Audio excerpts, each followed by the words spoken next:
Minsan ang tunay na halaga ng pagmamahal ay hindi nasusukat sa matatamis na salita, kundi sa tahimik na pagkalinga at sa pagpili nating manatili kahit mahirap na.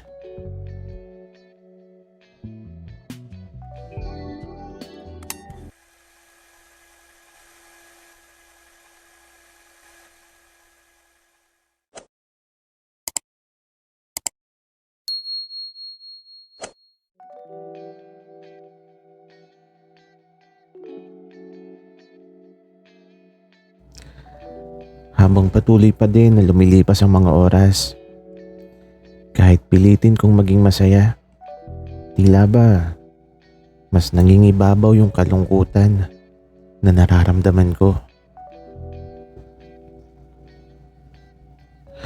Subalit pilit ko pa din na tinatago yung nararamdaman kong kalungkutan. Kasi baka kapag ipinakita ko, baka malungkot din si Gab.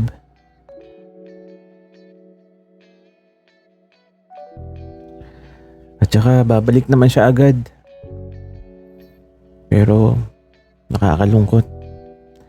Nasanay na din kasi talaga ako eh. Kaya eto, sa araw ng pag-alis ni Gab, dumaan muna kami dito sa bahay ni Lolo at Lola.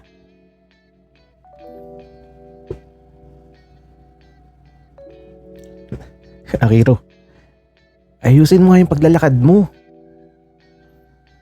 Gab, ang sakit ng puwet ko. Ikaw ginusto mo yan. Pero gagaling din naman yan, Akiro. At pagbalik ko, sasakit ulit yan.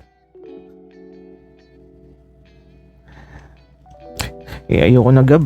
Ang hirap maglakad. Pika ako.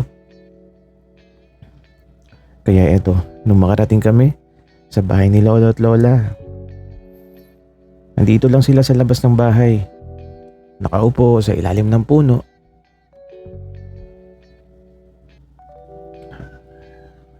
Lolo, Lola, nandito na ako. Apo, ano nangyari sa'yo? Okay ka lang ba? Bakit parang pilay ka?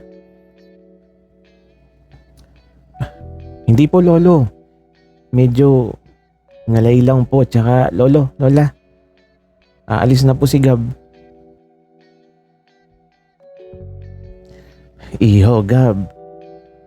Saan ba ang tungo mo? Lo, may asikasuhin lang po ako. Pero babalik naman po ako agad. Ganun ba, Iho? O siya, maghihintay si Akiro sa pagbabalik mo. Opo, Lo.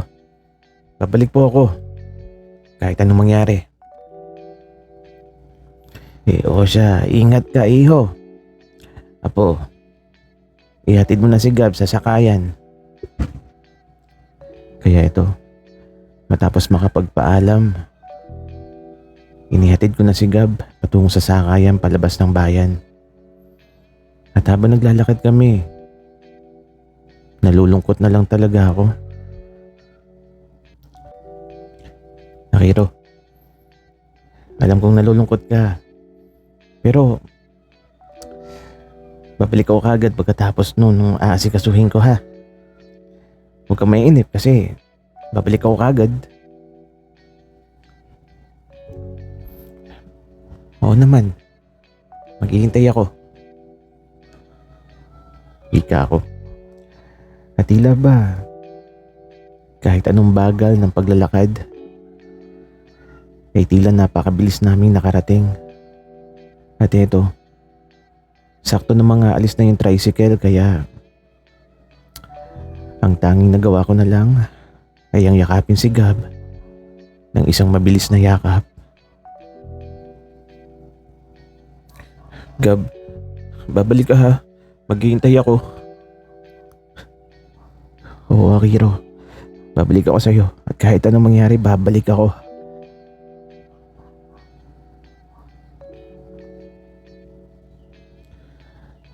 Mga huling sumpaan, mga huling salita. At sa tuloy ang pag-alis ni Gab, Eto, nagtungo ako sa simbahan at dito ko muna inubos ang bawat oras ko. Nakaupo lang ako, tulala, nakatanaw sa altar. At sa isip ko, nagdarasal ako na sana bumalik na si Gab. Nakakalungkot pero hindi naman ako umiiyak kasi alam ko naman na babalik siya, pero nakakapanibago. Kasi nasanay ako nasa tabi ko siya palagi. Halos tanghaling tapat na nung makauwi ako. Pagdating ko sa bahay, kumain lang ako tapos nagtungo na ako sa silid ko. Nakapikit lang yung mga mata ko. At sana pagmulat ko, sana lumipas na yung mga oras at araw. Sana nakabalik na si Gab. Kung pwede sanang ganun na lang. Kung pwede sanang maging mabilis yung panahon. Pero wala tayong magagawa eh. Kailangan nating harapin yung mga ganitong pagsubok. Sa paglipas ng mga araw, lagi naman kaming magkausap ni Gab sa video call. Tapos, lagi niya akong sinasabihan ng I love you at babalik na siya pagkatapos ng project niya.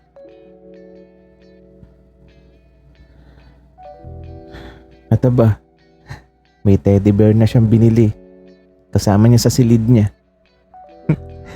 Pinapakita niya palagi sa akin. Yun daw kasi yung regalo niya sa akin pagbalik niya.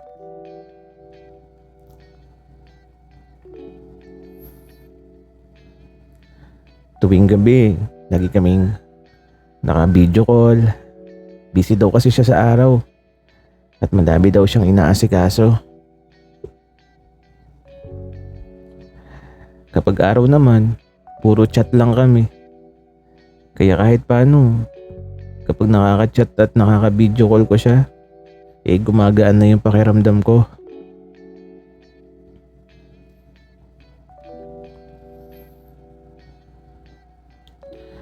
Hanggang isang araw, pagising ko, nalungkot ako bigla sa chat ni Gab sa akin.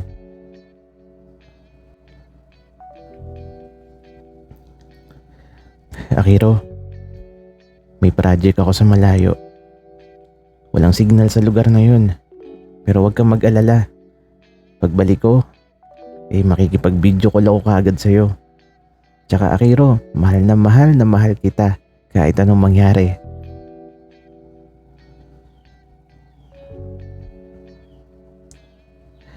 Akiro, ipagdasal mo ako palagi ha. Naiingatan ako ni Lord. At saka Akiro, huwag kang mainip. Kasi babalik talaga ako, promise. Miss na kita at sana makasama na ulit kita. Akiro, pagbalik ko, hindi na ako muling aalis sa tabi mo. Promise. Kaya umanda ka na. Magaling na ba yung puwet mo? Kasi alam mo, Akiro, baka sumakit na ulit yan pagbalik ko.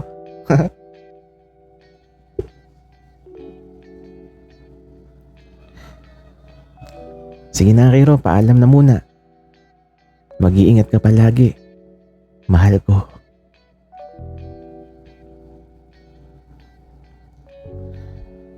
Kasunod ng huling chat ni Gab, meron siyang picture katabi niya yung teddy bear na ireregalo niya sa akin. Napangiti na lang ako.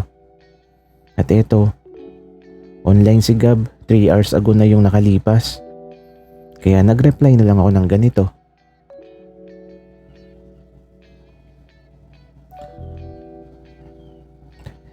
Gab, miss na kita. Uwi ka na kasi masikip na ulit ito. Natawa na lang ako sa reply ko at sana makauwi na si Gab kasi miss ko na talaga siya.